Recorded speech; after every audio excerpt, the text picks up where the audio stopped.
رب العالمين والصلاة والسلام على سيدنا ونبينا أبي القاسم محمد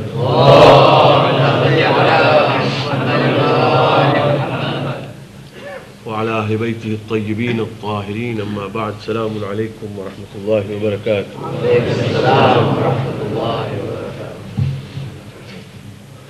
As we know, tonight is the last Shab-e Jum'ah or Thursday night in the month of Ramadan. And tomorrow, inshallah, will be the last Friday of Ramadan, a day of many fadail and many excellence. However, I should like to inform you that there is no possibility of tomorrow being Eid al-Fitr, as we are being bombarded with telephones from other Muslim brothers that they would like to see Eid coincide with Friday. There is simply no possibility. Therefore, please don't bother to ring me up. And don't even inform me if anybody has declared. But tomorrow night, of course, there is a possibility, provided we hear from the countries west to England and not east. And that will not be possible till after midnight. Tomorrow is the last Friday, and inshallah ta'ala we pray to Allah tonight and tomorrow that Allah may accept all our a'mal. Tomorrow night we will read Dua Wida' to bid Maha Ramadan farewell. Now, among the things that I have observed is that in certain places, and even perhaps here, some people on this last Friday, they perform 2 rakat namaz, believing that this 2 rakat will waive off all the qada of the lifetime. This is called namaz qadaya umri. The name has been given to it. Qadaya umri means lifetime qada. And people circulate this. It is there in the circular. Sometimes I find it being photocopied and extensively being circulated. And many people make it a point to pray these 2 rakats so that everything that has gone by is waived. Namaz, all namaz, and this qadaya umri. This is not true. And there is no such namaz. It is not in our sharia. And this has been concocted. It has been manufactured by some people. It is not anything in sharia. Therefore, please do not pay any heed to it. And just tear it off if you have received a photocopy of it. There is no such thing. A man who is in qada must perform his qada. That's the only way out. Finally, this is the month of April. It reminds me of one very sad incident which took place about 12 years ago, but it is still an incident which must be remembered. That in this month, one of the greatest mujtahideen of our time, Ayatullah Sayyid Muhammad Baqir Sadr, was martyred. I must mention that we ought to know certain personalities, and if we don't know them, we will not be able to appreciate their services to the Ummah.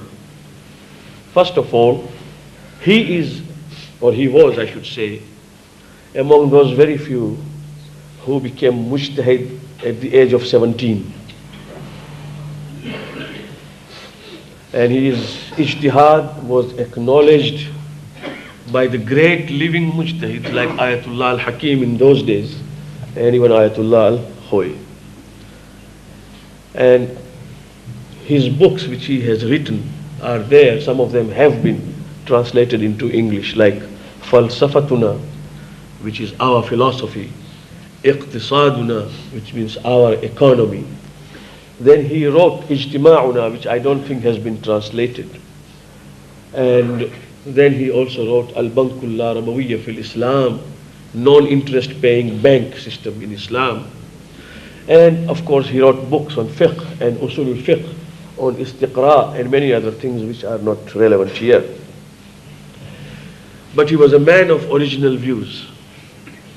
Even the book of fiqh which he has written is totally different from the normal risala that we have. Not that the masail have changed. The masail don't change. The approach has changed. I'll give you only one example. For example, if you take any risala about, say, when does tayammum become wajib? When water is not available, right? How much scarcity should necessitate tayammum? Now, in olden days, because people had to measure distances according to the prevailing ways, you'll find up to 2 arrows. It is mentioned there, the fling of 2 arrows. Now, the fling of 2 arrows in these days has got no meaning. It has got to be defined in local, modern ways. Or where things have been mentioned of hiring a camel, or hiring a donkey, or hiring a mule, he has mentioned in modern, contemporary terms as to how it applies today, when the mule or the camel may not be a common mode of transportation. Not only that, but his classification is also different. And when you read his fiqh or his masail, you feel that he is talking to you. It's not like a book of law that one has got to listen to item number 1 and 2 and 3 or 4. He talks to the reader and explains the law. Even his cassette is available of Tafsir al-Quran, in which we find that the man had a thorough knowledge of contemporary sciences. This mic is not working properly. In any case,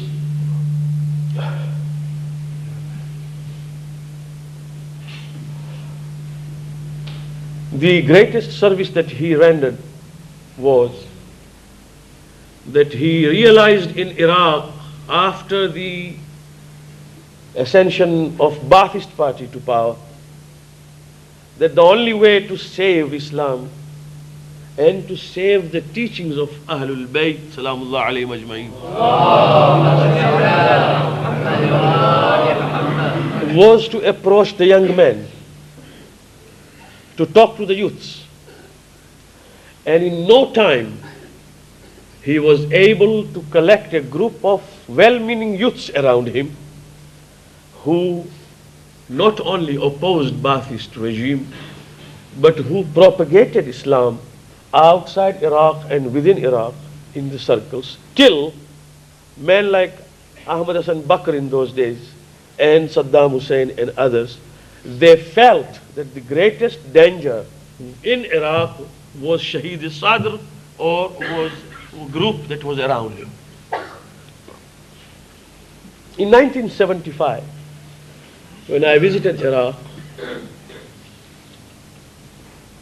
for ziyarat, I wanted to go and see him. And I remember that the gentleman who, I will not name him, who wanted to take me to that place, who was an Iraqi himself, he told me that it is not possible to see him, because at the moment the whole house is surrounded by informers and government agents, and if you go there, you are a foreigner, you might not be asked, but if I am seen with you, I'll be arrested immediately. But I will take you to the road or to the place where his house is, on to the right, and I will drop my tasbih behind me. I'll keep my hand behind. I will drop my tasbih. Where I drop my tasbih, to the right is the door. And I remember to have followed him. And when we reached that door, he dropped his tasbih. And he just bent down to pick up the tasbih and went without looking behind at me. I knocked the door and I went to see Ayatollah Sadr. And I was with him for 1 hour. A man who at the time of his martyrdom was only 49. And you can imagine the immense work and the giant and genius mind this man had. That I remember that when I went to Ayatollah Al-Khoyi, he told me then that we have all reached the decline of our lives and we will die soon. But we don't worry. We don't have anything to worry about, because if we die, we are leaving behind men like Bakr Sadr. who will look after the ummah. They are genius and we have trained them so well. But as we know, destiny had something else in store for the ummah. And what happened was that he was put first under surveillance, then under strict house arrest, and then finally at the end of 1979 and beginning of 1980, he was arrested. Now, it is not for me to recount what happens when you are arrested in Iraq, because I know it from first hand, and therefore I don't want to tell you what I have seen and what I know of that place, because I was there for 4 months and 4 days. But it is a fact that from his cell, people always heard Dua Kumail, people always heard Adhan and Iqamah and Salat whenever the time came. There was nothing from his cell but tasbih and hamd for Allah subhanahu wa ta'ala. And he was finally, we all expected that he will be released, because the support of the young people of Iraq, within and without, was great. His respect among the people of Iraq was also great, but we did not know that Saddam Mal'oon and his henchmen had first tried to eliminate the support so that there is no uproar when he is killed. So many great people of Ashira, many good supporters were either imprisoned or massacred. And while he was inside, he had a sister whose name is famous as Bintul Huda. Amina was her name. Bintul Huda was her kunya. She wrote so many books for the ladies that I myself had seen on the bookshelves near the Haram of Kadhumain. So many books written for character building, for information on religion, for little girls and for ladies, all of them written by Bintul Huda. And for the sake of Islam, she would sometimes rise even in the Sahan of Haram and speak to the ladies, so that the ladies may also be conscious that they have a duty to perform towards Islam. This brother and this sister, they both came out openly, and when they both were imprisoned, one night, one of the Talib Ilm of Najaf says, I have read from his own report, that he got some of the guards of Ba'athist party at his door after midnight. They knocked his door and they told him, get into the car. This is what happens even today in Iraq. You don't know what's going to happen to you next. Somebody knocks at your door, get into the car. We want you for 5 minutes only, and you never come back sometimes. This is what is happening. And it has happened to many people. There are books and books which have been written about it. Well, he went into his car, he bid his family farewell, and he knew in his mind that he was not going to come back, because that is the fate of all who sit in that car. He was taken to Wadi Salam, and from the booth of the car, two corpses were brought out. And when he opened, he saw Shaheed Baqir Sadr already killed. But before killed, he was tremendously tortured.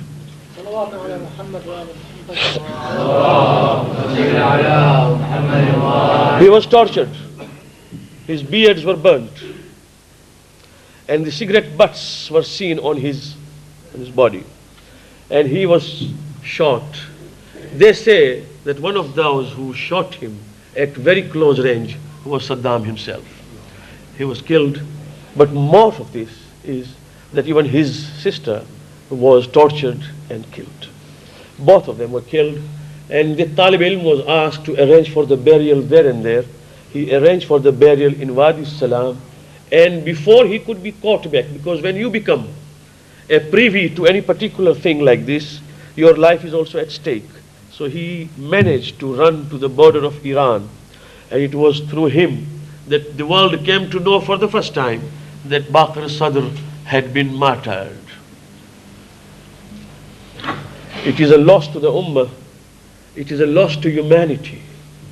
Said Baqir al-Sadr's genius was acknowledged by the thinkers of the West. There is no time now.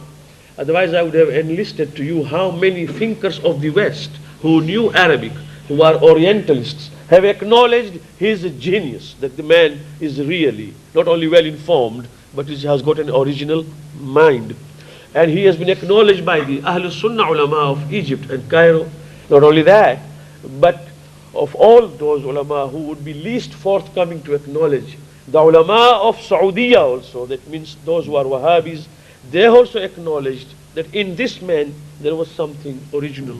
He was a giant. The Ummah has lost him, and especially the Shia Isnashri Ummah has lost him. On 11th of April, Saturday, there is going to be a demonstration of grief and sorrow over the death of this Mujtahid A'lam of his time and his sister from Hyde Park here and from Marble Arch. And we all been asked to join. If we find time, and we should find time, inshallah ta'ala, we will join on this 12th anniversary of the martyrdom of the great Iraqi scholar, Shaheed Imam Muhammad Baqir al-Sadr and his sister Bint al-Huda at the hands of the bloodthirsty Saddam regime in Iraq on Saturday 11th April 1992 at 1 p.m. The place of assembly is Hyde Park Speaker's Corner, which will march to Trafalgar Square, where a rally will be held from 3 to 5. All of you are requested to attend. Recite Surah Fatiha for both of them.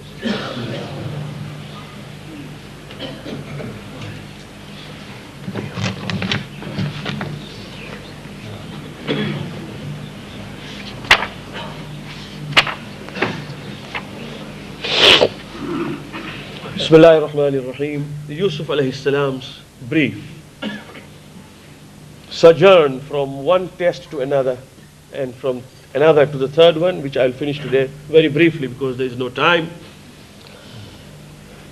When Zulaykha said finally that I will imprison him, although he is clean and innocent, but I will humiliate him and I will imprison him, Hazrat Yusuf alayhi salam in response said, قال رب السجن أحب إلي ممن يدعونني إليه وإلا تصرف عني كيدهن أسب إليهن وأكن من الجاهلين.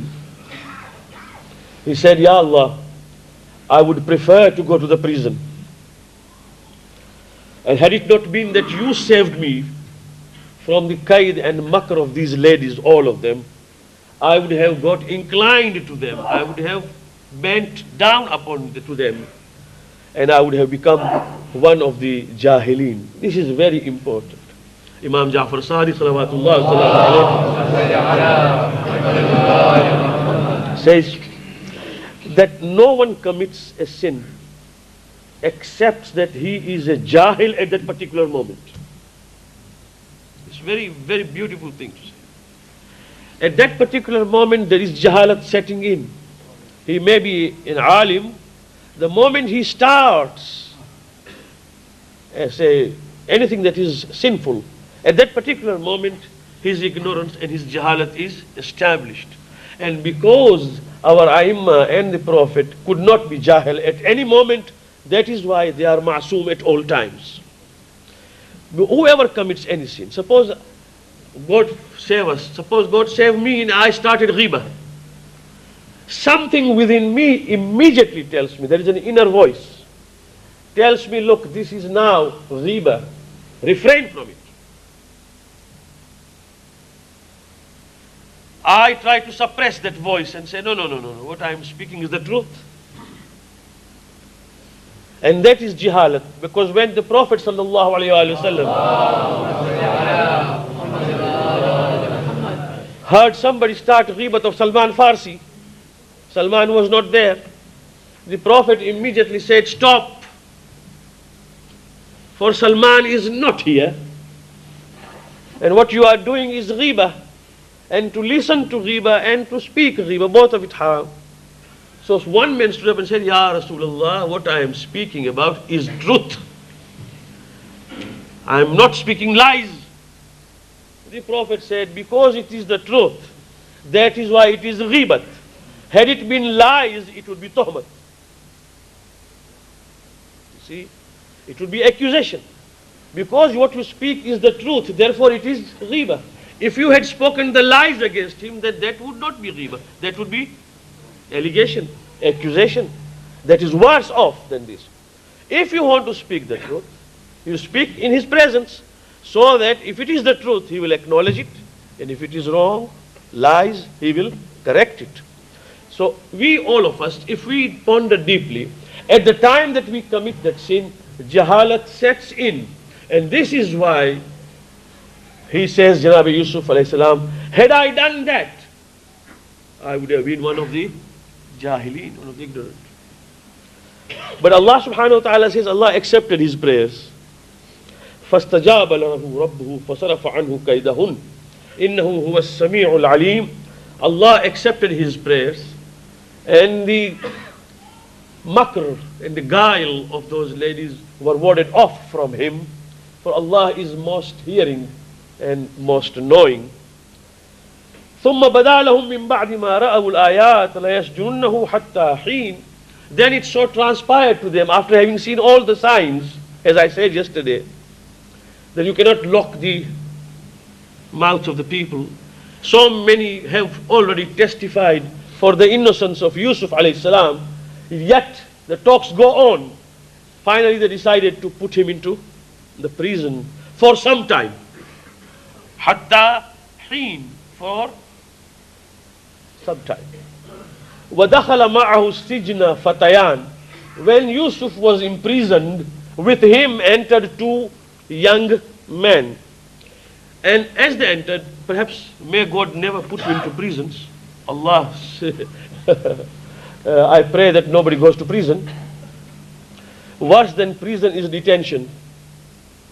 In detention, you don't know what is next. But when a man is in prison, the psychological thing sets in. Two things. And this only I can say from my first hand experience. First thing is that you dream a lot. You dream a lot. And you always dream that you are released. It's true. Every morning I used to get friends coming in and saying, Salam, do you know the interpretation of dreams? I said, yes, I know. I did not know. But I said yes to pass time. Because there was nothing else to do to pass time from morning till evening, except to cry, weep and pray, and to say to Allah subhanahu wa ta'ala that there must be an end to this dark tunnel. Nobody knows. So at least there must be someone to talk to.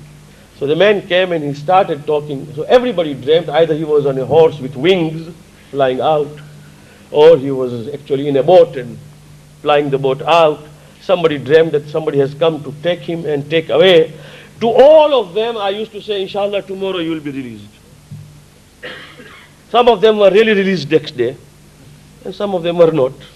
So it went on and on and on. This is we all of us dreamt, and we knew that we were dreaming because we were in a very bad state. So the dream is a psychology. And second thing is, which in the detention house, people tend to come to the wall and pray. I don't know why, but because there is a four wall, so everybody you will see come to the wall and start praying. I don't know why, but that is the psychology, but that I can't explain. But I can explain this, that you dream. You dream because you want to get out of that place. Immediately as Yusuf entered with these two young men, they started dreaming. فَقَالَ أَحَدُهُمَا إِنِّي أَرَانِي أَعْصِرُ خَمْرًا. He said to Yusuf that I dreamed or I dream, I find myself pressing grapes, that means taking out juice from it. وَقَالَ الْآخَرُ, and the other fellow said, إِنِّي أَرَانِي أَحْمِلُ فَوْقَ رَأْسِي خُبْزًا. And I see myself carrying bread or loaves on my head. تَأْكُلُ الطَّيْرُ مِنْهُ. But that bread I don't eat, the birds eat from it. نَبِّعْنَا بِتَأْوِيلِهِ. Tell us what is the interpretation of dream. إِنَّا نَرَاكَ مِنَ الْمُحْسِنِينَ. We find that you are one of those good doing people whom Allah must have blessed, very pious, so you must be knowing about it. Well, unless you knew Hassan bin Sabbah, it is said about Hassan bin Sabbah, the history of assassins.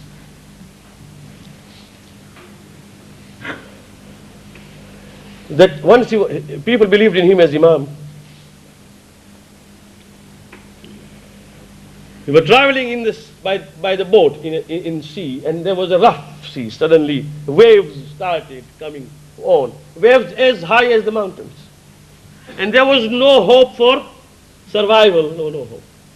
So all of these people came to the deck to Hassan bin Sabbah and said, Hassan, you are Imam, you know better. Are we going to survive or are we all going to drown? Oh, he said, Inshallah, all of us shall survive.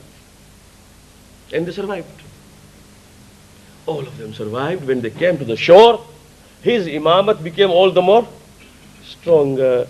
So one man said, Maulana, how did you come to know that all of us will survive? He said, you people are really fools. I had no alternative but to say we will survive. Because if we survived, you will compliment me. If we drown, all of us go together. There's nobody to ask me as to why we did not survive. Wassalamu alaikum wa